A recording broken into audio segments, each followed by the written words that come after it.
terdapat persoalan mengenai waktu penyampaian keputusan pencegahan kepada pemohon, hal tersebut harus dinilai secara proporsional menurut akibat hukum yang secara eksplisit ditentukan undang-undang. Pasal 94 ayat 3 memang memuat kewajiban penyampaian keputusan pencegahan paling lambat 7 hari, namun ketentuan tersebut tidak menyatakan bahwa tidak atau terlambatnya pemberitahuan mengakibatkan keputusan pencegahan batal demi hukum. Hal tersebut berbeda dengan norma dalam Undang-Undang Keimigrasian yang secara tegas menentukan keadaan tertentu yang mengakibatkan berakhirnya pencegahan demi hukum. Dengan demikian harus dibedakan antara cacat atau persoalan administratif dalam pemberitahuan dengan cacat kewenangan atau hilangnya dasar substantif pencegahan. Keduanya tidak dapat disamakan tanpa dasar normatif. Lagi pula Undang-Undang Keimigrasian memberikan hak kepada orang yang dikenai pencegahan untuk mengajukan keberatan kepada pejabat yang mengeluarkan keputusan pencegahan. Dengan demikian hukum telah menyediakan mekanisme untuk mempersoalkan keputusan tersebut tanpa menetapkan bahwa setiap kekurangan pemberitahuan otomatis menghapus keberlakuan pencegahan. Berdasarkan seluruh uraian tersebut, dalil pemohon mengenai tidak sahnya tindakan pencegahan tidak beralasan menurut hukum karena A. Pencegahan terhadap tersangka merupakan upaya paksa yang dibenarkan secara tegas oleh KUHP. B. Status pemohon sebagai tersangka telah ada sebelum permohonan pencegahan diterbitkan. C. Tindakan pencegahan tidak semata-mata didasarkan pada status tersangka, melainkan dilakukan untuk menjamin kepentingan konkret penyidikan. D. Pemohon keliru mendasarkan kewajiban pemberitahuan pada pasal 98 ayat 1 Undang-Undang Keimigrasian karena norma tersebut mengatur penangkalan, bukan pemberitahuan pencegahan. E. Kewajiban memberitahukan yang benar, pemberitahuan yang benar terdapat pada pasal 94 ayat 3 Undang-Undang Keimigrasian dan berkaitan dengan keputusan pencegahan bukan serta-merta identik dengan surat permohonan penyidik kepada instansi keimigrasian. F. Sekalipun terdapat permasalahan mengenai pemberitahuan Undang-Undang Keimigrasian tidak menentukan bahwa kekurangan tersebut dengan sendirinya mengakibatkan pencegahan batal demi hukum. G. Fakta bahwa pemohon mempunyai jabatan, alamat lengkap, alamat tetap dan mengaku kooperatif tidak meniadakan kewenangan penyidik untuk melakukan tindakan preventif untuk guna menjamin efektivitas penyidikan. Dan H. Pencegahan mempunyai tujuan yang sah, bersifat sementara, mempunyai batas waktu dan dilaksanakan berdasarkan undang-undang sehingga tidak bertentangan dengan prinsip proporsionalitas maupun perlindungan hak konstitusional pemohon. Dengan demikian, dalil pemohon yang memohon agar tindakan pencegahan terhadap pemohon dinyatakan tidak sah dan tidak mempunyai kekuatan hukum ikat adalah tidak berdasar menurut hukum dan patut ditolak. H. Tentang penyerahan pelimpahan penanganan perkara kepada Kejaksaan Agung RI. Pelimpahan penanganan perkara kepada Kejaksaan Agung dilakukan dalam kerangka koordinasi antara aparat penegak hukum dan sesuai dengan ketentuan peraturan perundang-undangan. Bahwa terhadap dalil pemohon yang pada pokoknya mempersoalkan pelimpahan penanganan perkara dari para termohon kepada turut termohon, para termohon menyatakan bahwa dalil tersebut tidak berdasar dan tidak beralasan menurut hukum. Dalam penanganan tindak pidana korupsi, koordinasi dan sinergi antara Kepolisian Negara Republik Indonesia, Kejaksaan Republik Indonesia, dan Komisi Pemberantasan Korupsi merupakan bagian yang tidak terpisahkan dari sistem pemberantasan tindak pidana korupsi. Khususnya apabila dalam proses penyelidikan dan atau penyidikan ditemukan adanya persinggungan mengenai subjek, objek, tempus, lokus, alat bukti maupun rangkaian perbuatan yang sedang ditangani oleh masing-masing institusi penegak hukum. Prinsip koordinasi tersebut antara lain dituangkan dalam nota kesepahaman antara Komisi Pemberantasan Korupsi, Kejaksaan Republik Indonesia dan Kepolisian Republik Indonesia. Dianggap dibacakan berdasarkan pasal 4 ayat 3 nota kesepahaman tersebut pada pokoknya disepakati bahwa dalam hal para pihak melakukan penyidikan dan atau penyidikan yang melibatkan subjek dan objek perkara yang berkaitan atau bersinggungan dengan penanganan perkara oleh para pihak, penanganannya dapat dilakukan oleh masing-masing pihak sesuai kewenangan dan ketentuan peraturan perundang-undangan. Dengan demikian, nota kesepahaman tersebut merupakan instrumen koordinasi antar lembaga yang memberikan kerangka bagi penyelesaian persinggungan penanganan perkara dengan tetap menempatkan kewenangan penyelidikan dan penyidikan masing-masing institusi pada dasar hukum yang diberikan oleh peraturan perundang-undangan. Bahwa dalam perkara akuo berdasarkan perkembangan dan hasil penyidikan ditemukan adanya keterkaitan antara subjek, objek, alat bukti serta rangkaian tersebut yang sedang ditangani oleh para termohon dengan penanganan perkara tindak pidana korupsi yang berada dalam lingkup kewenangan turut termohon. Oleh karena itu, demi kepentingan efektivitas penegakan hukum, kepastian hukum, menghindari duplikasi penanganan perkara serta menjamin kesinambungan proses pembuktian, selanjutnya dilakukan koordinasi antar institusi dengan kewenangan masing-masing. Sebagai tindak lanjut dari koordinasi tersebut, Kapolri mengeluarkan surat nomor B 1065 7 Romawi Res.3 2026 Kortas Tipikor tanggal 11 Juli 2026 perihal pelimpahan perkara tindak pidana korupsi telah menyampaikan pelimpahan penanganan penyidikan perkara yang berkaitan dengan pemohon kepada Jaksa Agung Republik Indonesia. Dalam pelimpahan tersebut tidak dapat dimaknai sebagai tindakan yang menghapus, membatalkan, atau dengan sendirinya menjadikan tidak sah tindakan penyidikan yang sebelumnya telah dilakukan oleh para termohon. Sepanjang seluruh tindakan penyidikan tersebut dilakukan pada saat para termohon masih berwenang dan telah memenuhi ketentuan hukum acara pidana. Sebaliknya, pelimpahan tersebut merupakan bentuk koordinasi kelembagaan guna memastikan agar penanganan perkara yang memiliki keterkaitan dengan perkara lain dapat dilakukan secara efektif, terintegrasi, dan oleh institusi yang berdasarkan peraturan perundang-undangan memiliki kewenangan untuk melanjutkan penanganannya. Bahwa oleh karena itu, sejak dilakukannya pelimpahan penanganan perkara akuo, tindakan penyidikan selanjutnya dilaksanakan oleh turut termohon sesuai dengan kewenangan atributif yang diberikan oleh peraturan perundang-undangan dengan tetap menjamin kesinambungan proses penyidikan, administrasi penyidikan, alat bukti, barang bukti, serta tindakan hukum yang sebelumnya telah dilakukan secara sah oleh para termohon, di mana kewenangan turut termohon untuk melakukan dan melanjutkan penyidikan tersebut tidak semata-mata bersumber dari adanya pelimpahan perkara atau nota kesepahaman antar lembaga, melainkan bersumber langsung dari ketentuan peraturan undang-undang nomor 20 tahun 2025 tentang KUHP. Penyidik tidak hanya mencakup penyidik Kepolisian Negara Republik Indonesia, tetapi juga penyidik tertentu yang diberi kewenangan melakukan penyidikan berdasarkan undang-undang. Dengan demikian, KUHP memberikan ruang bagi undang-undang sektoral untuk memberikan kewenangan penyidikan kepada institusi tertentu di luar penyidik Polri.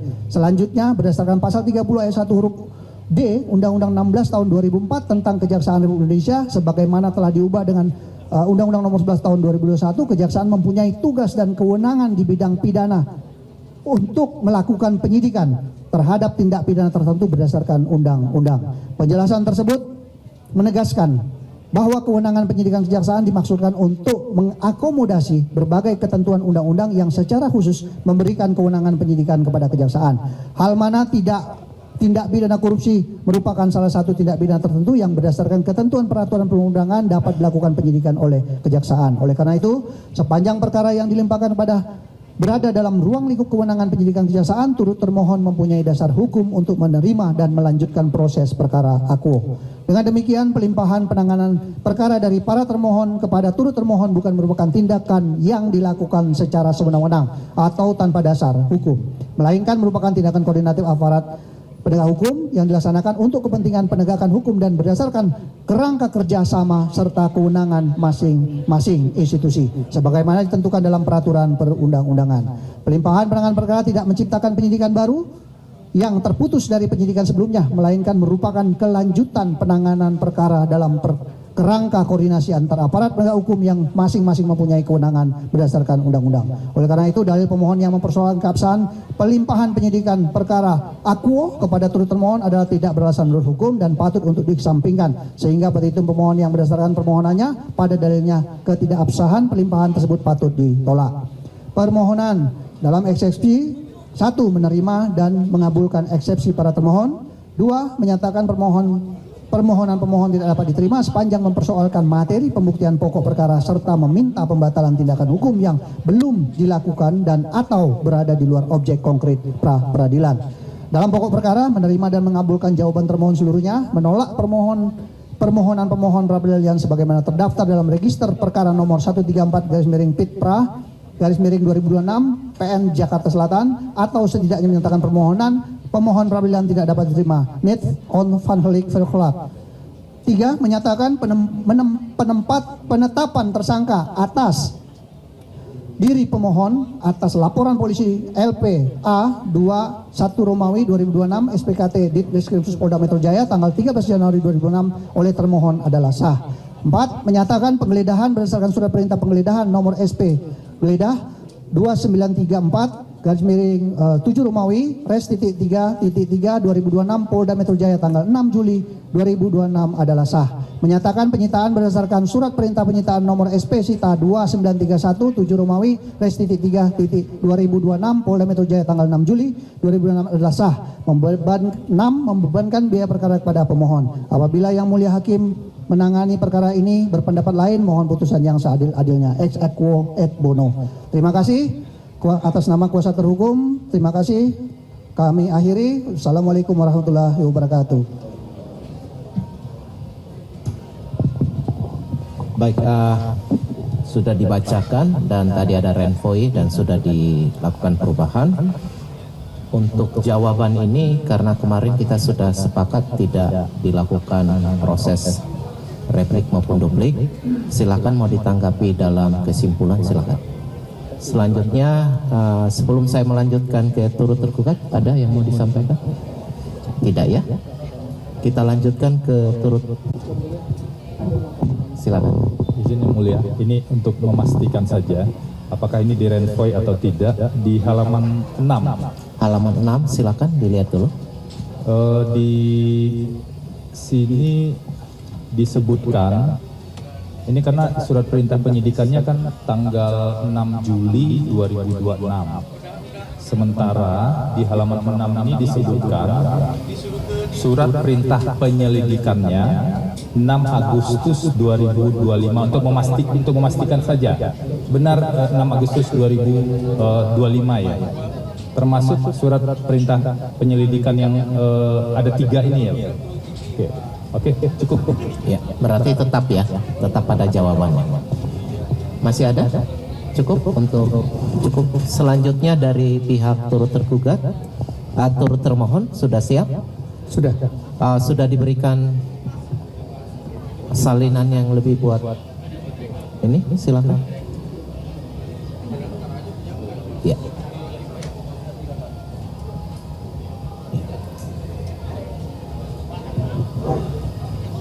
Baik, silakan dibacakan. Baik, terima kasih.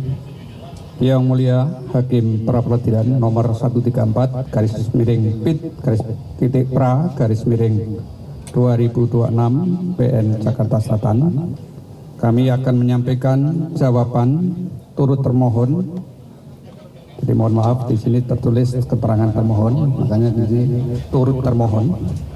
Jawaban turut termohon terhadap permohonan pra peradilan nomor 134 garis miring P.pra garis miring 2026 garis miring PN Jakarta Selatan antara Dr. Febri Adriansyah SMH warga negara Indonesia beralamat di Jalan Lobak 4 nomor 28 RT 05 RW 06 Kelurahan Pulo Kecamatan Kebayoran Baru Jakarta Selatan untuk selanjutnya disebut sebagai pemohon yang dalam hal ini memberikan kuasa kepada Muhammad Farisi SHMH dan kawan-kawan yang beralamat di Sekretariat Jalan Dempo 1 nomor 32 RT 4 RW 3 Gunung Kecamatan Kebayoran Baru Jakarta Selatan 12.120 berdasarkan surat kuasa khusus tanggal 31 Juli 2026 melawan Pemerintah Republik Indonesia CQ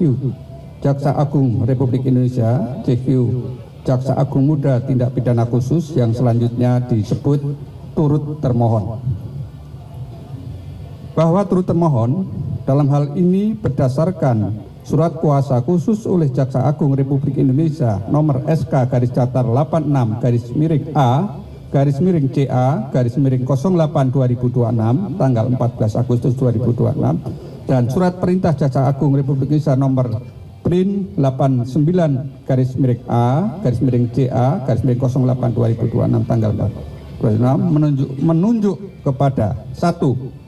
Riono SHM Hum dan seterusnya dianggap dibacakan sampai dengan angka 6. Untuk dan atas nama turut termohon bersama ini menyampaikan keterangan jawaban turut termohon atas permohonan pra-peradilan dari pemohon yang seluruhnya telah diajukan kepada Ketua Pengadilan Negeri Jakarta Selatan tanggal 3 Agustus 2026 sebagaimana telah diregister pada Kepanitraan Pengadilan Negeri Jakarta Selatan tanggal 5 Agustus 2026 nomor 134 dan seterusnya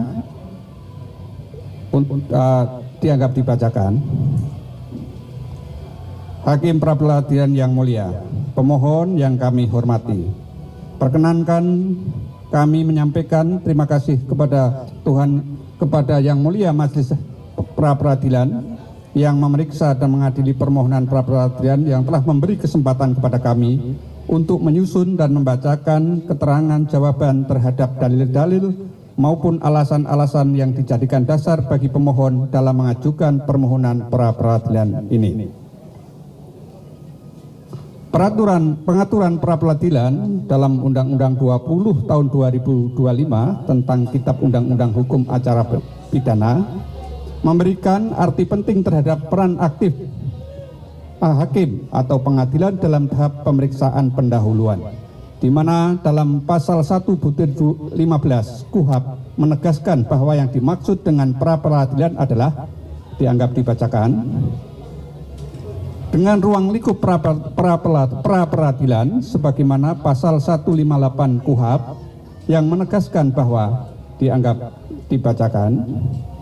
Bahwa dari sisi kelembagaan pasal 159 menegaskan ayat 1 dan ayat 2 dianggap dibacakan. Norma ini menegaskan bahwa pra-peradilan telah tetap merupakan forum khusus di pengadilan negeri, diperiksa oleh hakim tunggal dan diposisikan sebagai instrumen pengawasan cepat terhadap tindakan atau kelalaian dalam proses pidana. Berdasarkan uraian tersebut di atas, perkenankanlah kami selaku turut termohon memberikan keterangan atau jawaban terhadap dalil-dalil yang dikemukakan oleh pemohon dalam permohonannya. Namun demikian, turut termohon akan memberikan keterangan atau jawaban terhadap dalil dan alasan-alasan yang berkaitan langsung dengan ruang lingkup pra-peradilan. Pokok-pokok dalil dan permohonan dari pemohon. Hakim pra-peradilan yang mulia, pemohon yang kami hormati, setelah kami membaca, mencermati seluruh materi permohonan pra-peradilan yang diajukan oleh pemohon tersebut, sistematika permohonan pra-peradilan yang diajukan oleh pemohon yang pada pokoknya memohon dalam petitum sebagai berikut. 1. Menerima dan mengabulkan permohonan pra-peradilan yang diajukan pemohon untuk seluruhnya. Untuk angka 2 sampai dengan angka 14 dianggap dibacakan. Atau apabila yang mulia majelis pra-peradilan berpendapat lain, mohon putusan yang seadil-adilnya. Bahwa dari seluruh petitum pemohon di atas yang relevan dengan tindakan yang akan dijawab oleh turut termohon adalah petitum sebagai berikut. 1. Menyatakan tidak sah dan tidak mempunyai kekuatan hukum mengikat seluruh surat perintah penyidikan yang diterbitkan oleh turut termohon, yaitu nomor PRIN 43-FD-2-07-2026 tanggal 11 Juli 2026. PRIN _F-FD-2-07-2026 tanggal 11 Juli 2026. PRIN _F-F-07-2026 tanggal 11 Juli 2026. PRIN _F-FD-2-07-2026 tanggal 11 Juli 2026. Karena merupakan tindakan turunan dari surat perintah penyidikan termohon 1 serta penetapan tersangka atas diri pemohon yang tidak sah dalam perkara AHUO. 2. Menyatakan surat panggilan nomor SPT _3412 _F-2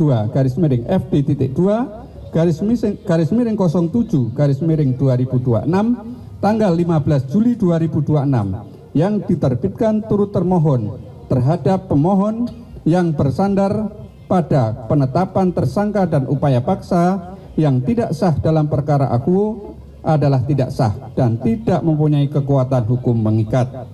3. Menyatakan seluruh barang, dokumen, dan atau data yang diperoleh dari upaya paksa, penggeledahan, dan upaya paksa penyitaan dalam berita acara penyitaan tanggal 9 Juli 2026 di lokasi Jalan Parahyangan Golf nomor 2-4 RT 3 RW 8 Cijayanti Kecamatan Babakan Madang Kabupaten Bogor, Jawa Barat, kode pos 16810 merupakan alat bukti yang diperoleh secara tidak sah, sehingga tidak dapat digunakan sebagai alat bukti oleh termohon 1 maupun turut termohon pemeriksaan perkara, baik dalam perkara yang sedang berjalan ataupun perkara yang akan diproses kemudian hari yang dilakukan oleh termohon 1, termohon 2, dan turut termohon sesuai pasal 163 ayat 3 Undang-Undang Nomor 20 Tahun 2025 tentang Kitab Undang-Undang Hukum Acara Pidana. 4. Menyatakan seluruh tindakan hukum lanjutan yang semata-mata bersandar pada penetapan tersangka dan upaya paksa oleh termohon 1 yang tidak sah akuo, baik yang telah maupun yang akan dilakukan oleh turut termohon, tidak mempunyai kekuatan hukum mengikat. 5. Memerintahkan turut termohon untuk menghentikan seluruh tindakan penyidikan dan tindakan hukum lanjutan terhadap pemohon yang bersandar pada penetapan tersangka dan upaya paksa yang tidak sah akuo dengan segala akibat hukumnya. 6. Memerintahkan turut termohon untuk mengembalikan seluruh barang milik pemohon dan keluarganya yang diambil dan atau disita dalam keadaan utuh seketika setelah putusan diucapkan. 7. Memerintahkan termohon 1 dan turut termohon untuk memulihkan hak-hak pemohon dalam kemampuan, kedudukan, harta, serta martabat sebagaimana keadaan semula. Jawaban atau tanggapan. Hakim pra-peradilan yang mulia, pemohon yang kami hormati, bahwa terhadap dalil-dalil atau alasan-alasan pemohon pra-peradilan tersebut, maka terlebih dahulu turut termohon membantah semua pendapat, dalil, tuntutan, permohonan, dan segala sesuatu yang dikemukakan oleh pemohon dalam permohonan pra-peradilan tersebut, kecuali apa yang diakui secara tegas. Selanjutnya, atas dasar objek permohonan pra-peradilan tersebut, turut termohon terlebih dahulu mengajukan eksepsi atas permohonan pra-peradilan sebagai berikut. Dalam eksepsi, A. Petitum permohonan pra-peradilan yang memohon agar surat perintah penyidikan dan surat panggilan tidak sah bukan merupakan objek pra-peradilan. Bahwa turut termohon yang dengan tegas menolak dalil pemohon yang memohon agar dinyatakan tidak sah dan tidak mempunyai kekuatan hukum mengikat, surat perintah penyidikan nomor PRIN /43/FD.2 /07/2026 tanggal 11 Juli 2026, nomor PRIN 44/F/FD.2 /07/2026 tanggal 11 Juli 2026, nomor PRIN /45/F/FD.2 /07/2026 tanggal 11 Juli 2026 dan PRIN 46/F/FD.2 /07/2026 tanggal 11 Juli 2026 serta surat panggilan nomor PT /3412/F.2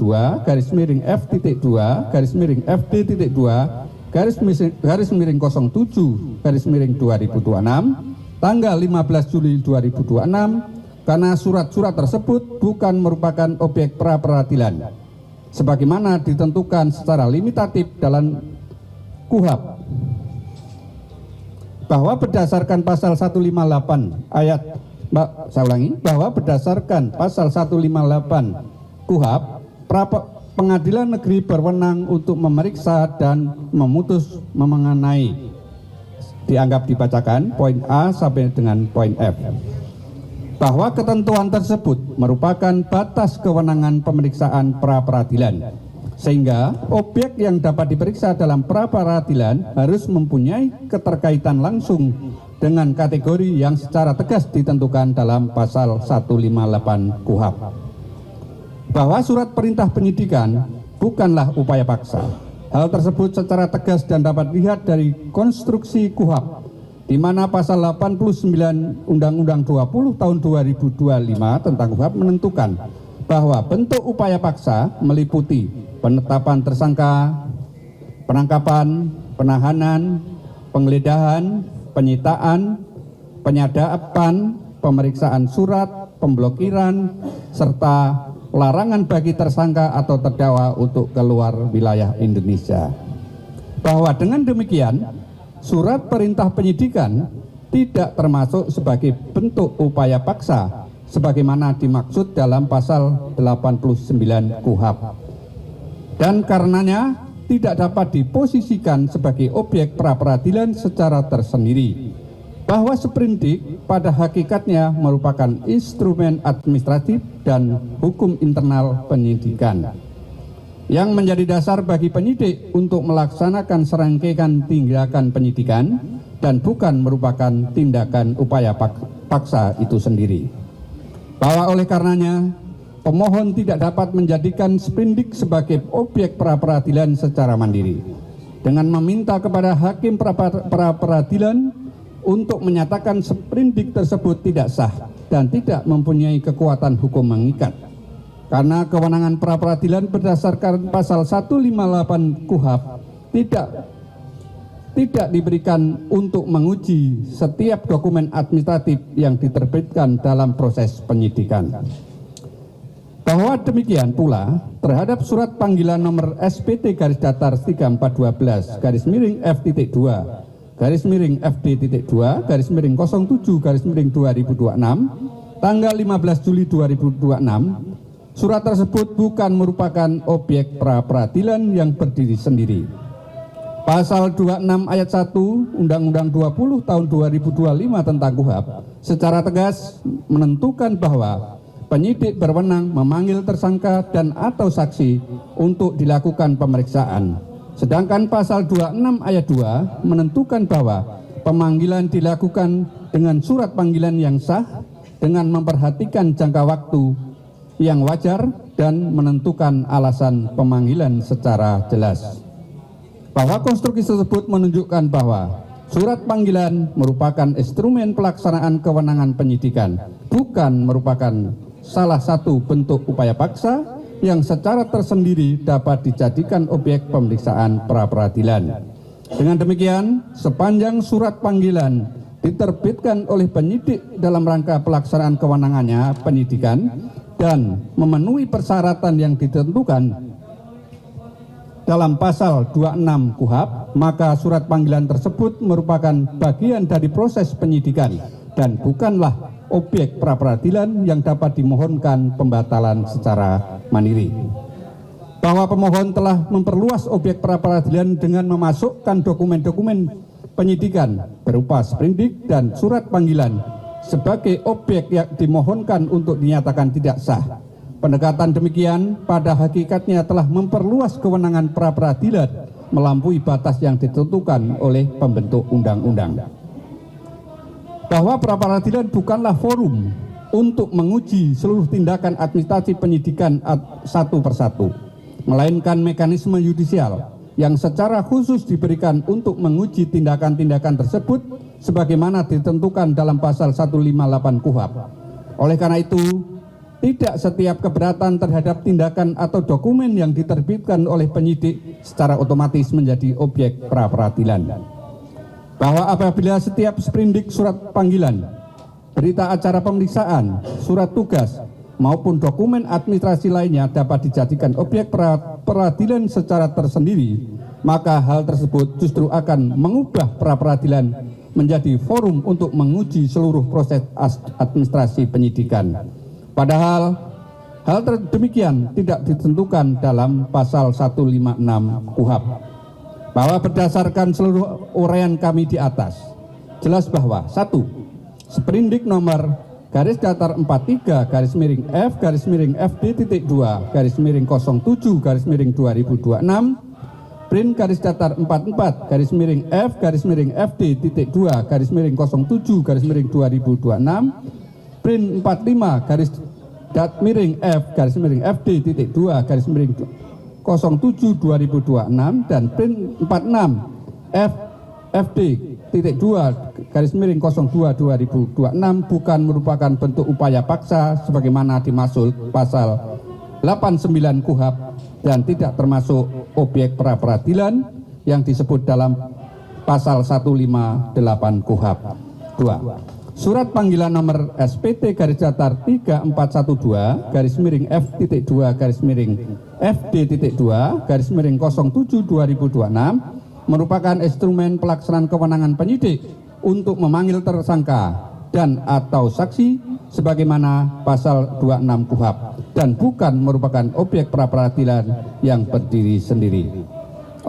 Karena kedua jenis surat tersebut bukan objek pra-peradilan secara mandiri, maka petitum pemohon yang secara khusus meminta agar sprindik dan surat panggilan tersebut dinyatakan tidak sah dan tidak mempunyai kekuatan hukum mengikat adalah tindakan mempunyai dasar hukum dalam pasal 158 KUHP, tidak mempunyai dasar hukum sebagaimana pasal 158 KUHP.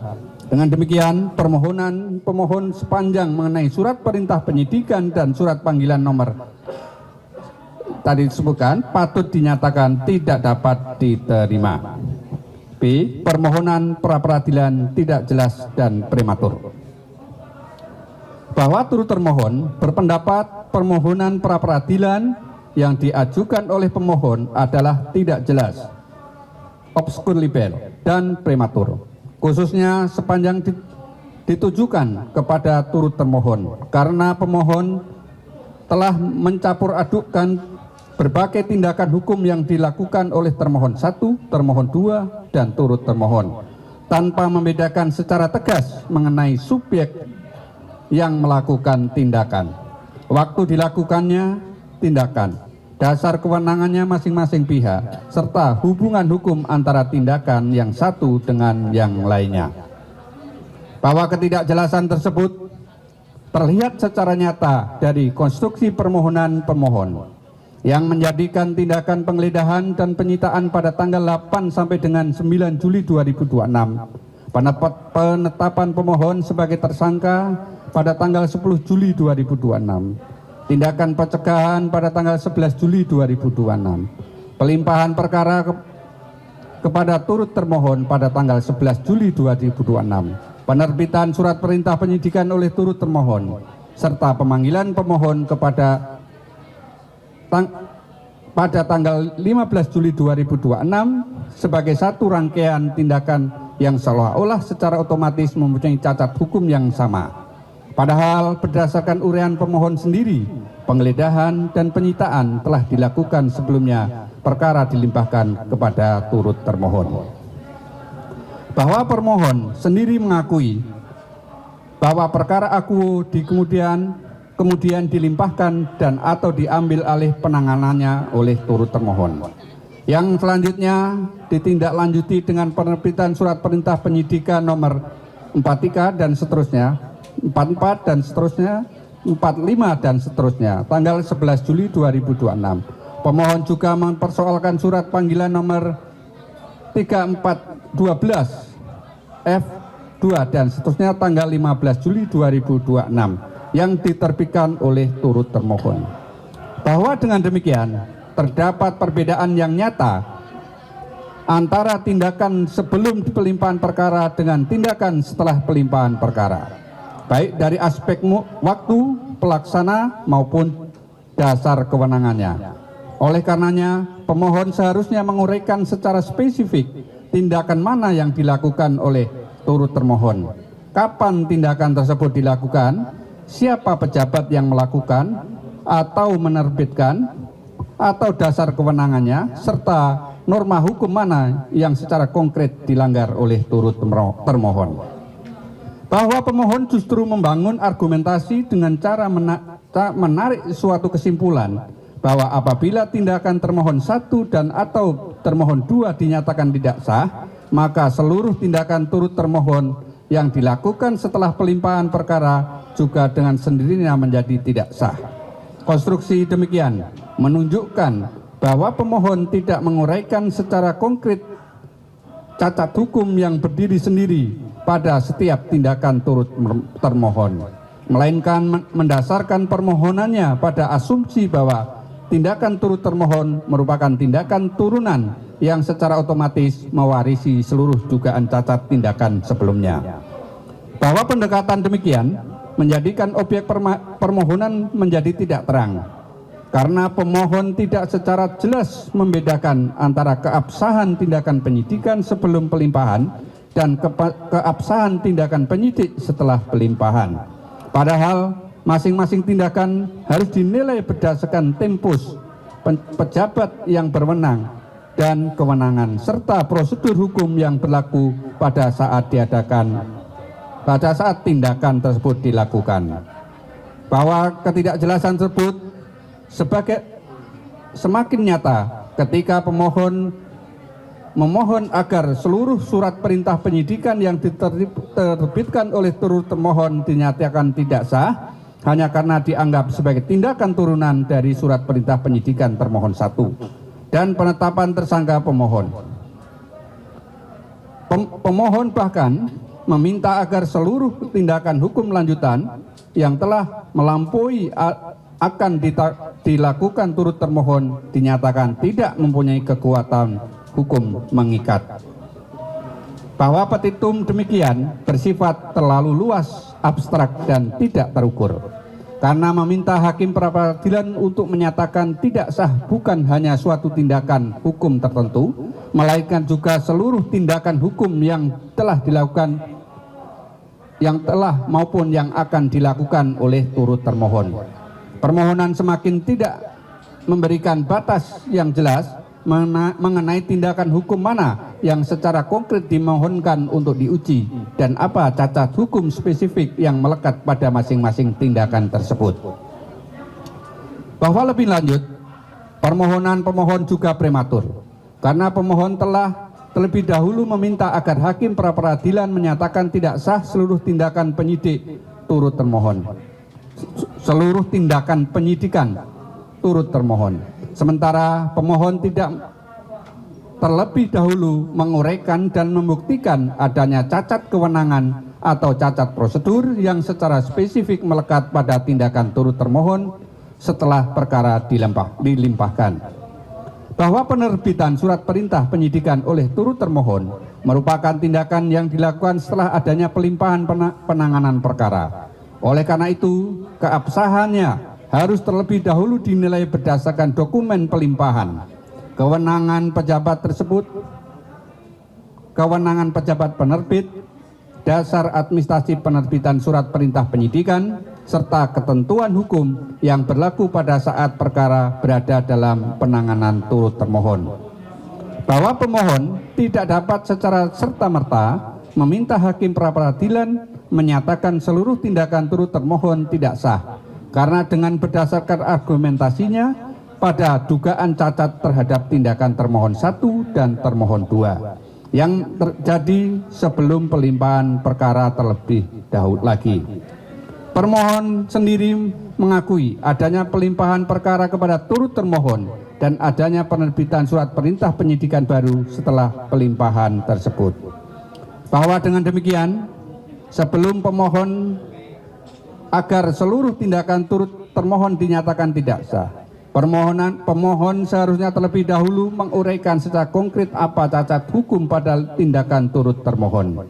Apakah menyangkut kewenangan pejabat, prosedur penerbitan surat perintah, dasar penyidikan, alat bukti maupun pelaksanaan tindakan penyidikan setelah pelimpahan.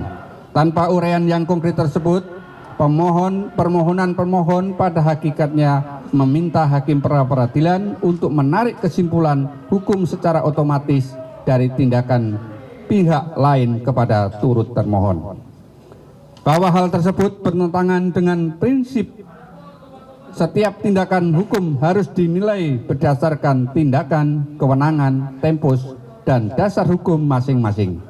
Sehingga tidak dapat dibenarkan suatu tindakan dinyatakan tidak sah semata-mata karena tindakan lain yang dilakukan oleh pihak yang berbeda-beda, waktu yang berbeda, sedang dipersoalkan keabsahannya.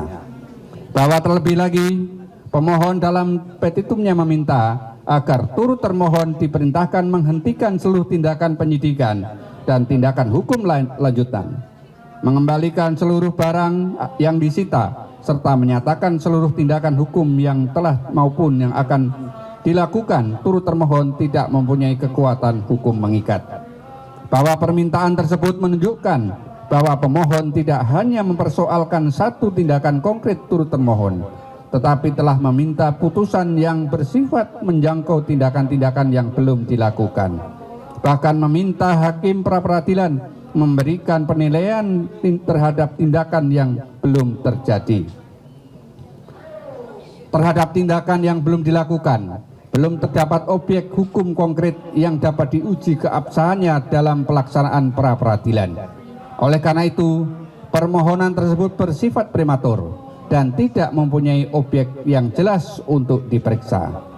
Bahwa dengan demikian, permohonan pemohon sepanjang ditujukan kepada turut termohon setidak-tidaknya mengandung dua cacat mendasar, yaitu pertama, tidak jelas atau obscur liber karena mencampur adukkan tindakan termohon 1, termohon 2, dan turut termohon, serta tidak membedakan secara konkret dasar cacat hukum masing-masing tindakan.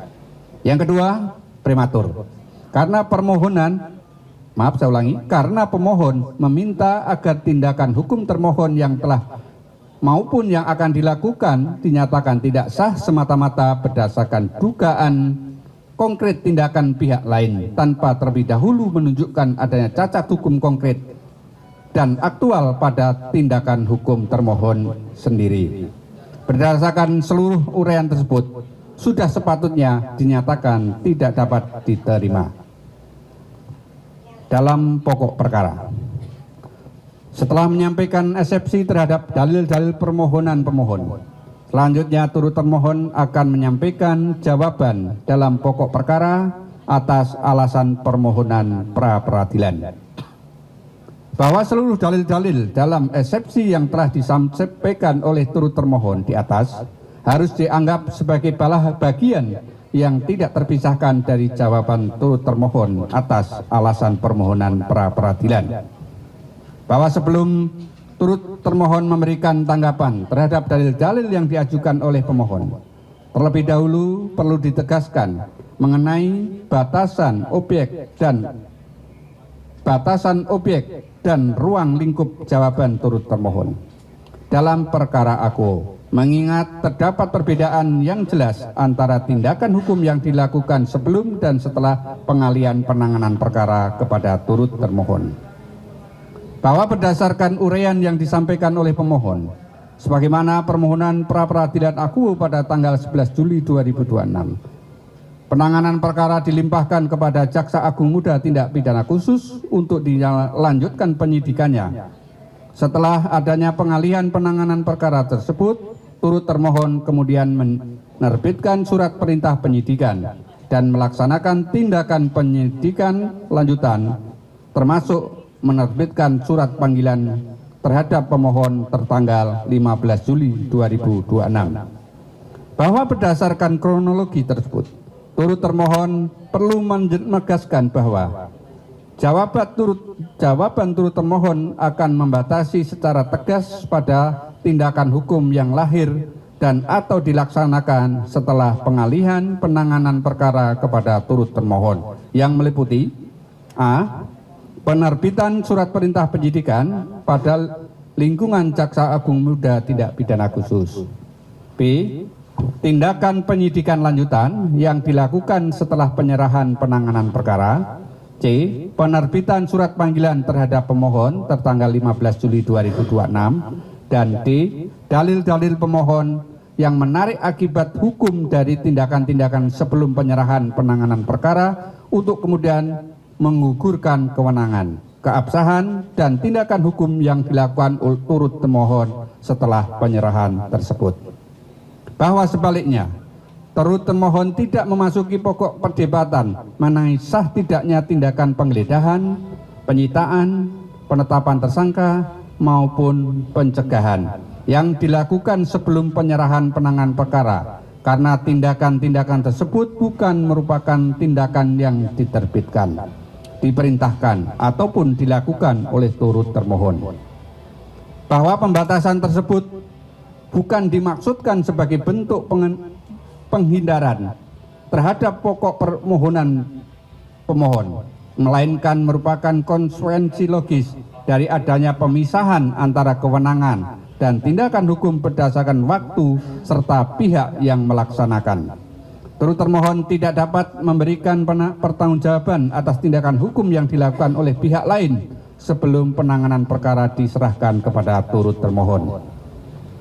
Bahwa oleh karena itu, sepanjang dalil-dalil maupun petitum pemohon diarahkan kepada sah atau tidaknya penggeledahan, penyitaan, penetapan tersangka dan atau pencegahan yang dilakukan sebelum tanggal penyerahan penanganan perkara, maka turut termohon menyerahkan sepenuhnya jawaban dan pertanggungjawaban atas tindakan tersebut kepada termohon 1 dan termohon 2 yang menerbitkan dan atau melaksanakan tindakan dimaksud.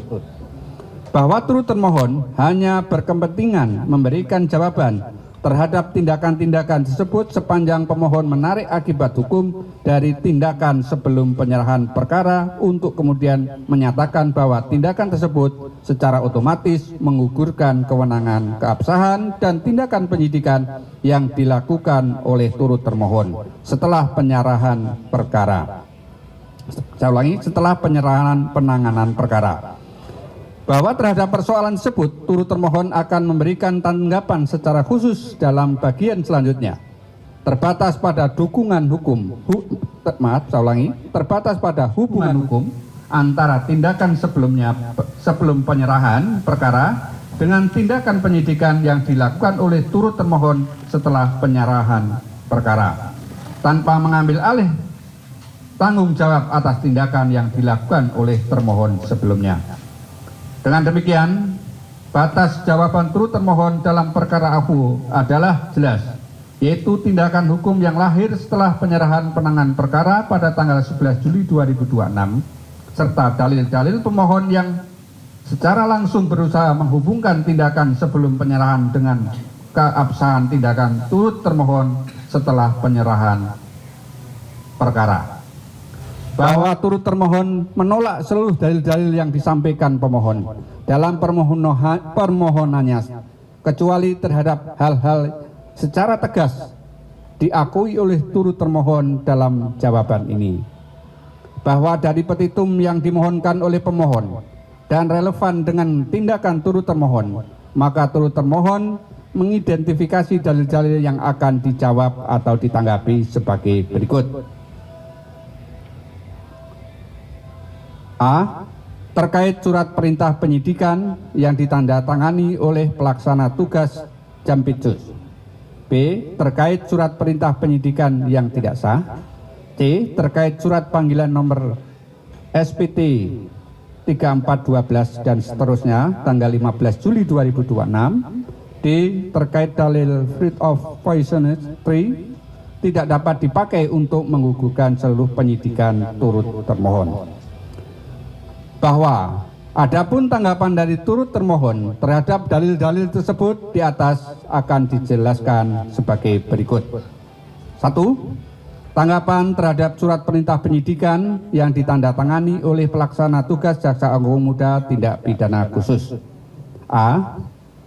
Bahwa turut termohon dengan tegas menolak dalil pemohon yang menyatakan bahwa surat perintah penyidikan nomor BRIN 45 F/2/07/2026 tanggal 11 Juli 2026 menjadi tidak sah semata-mata karena ditandatangani oleh pelaksana tugas Jaksa Agung Muda Tindak Pidana Khusus atau PLT Jampitsus dan bukan oleh Direktur Penyidikan.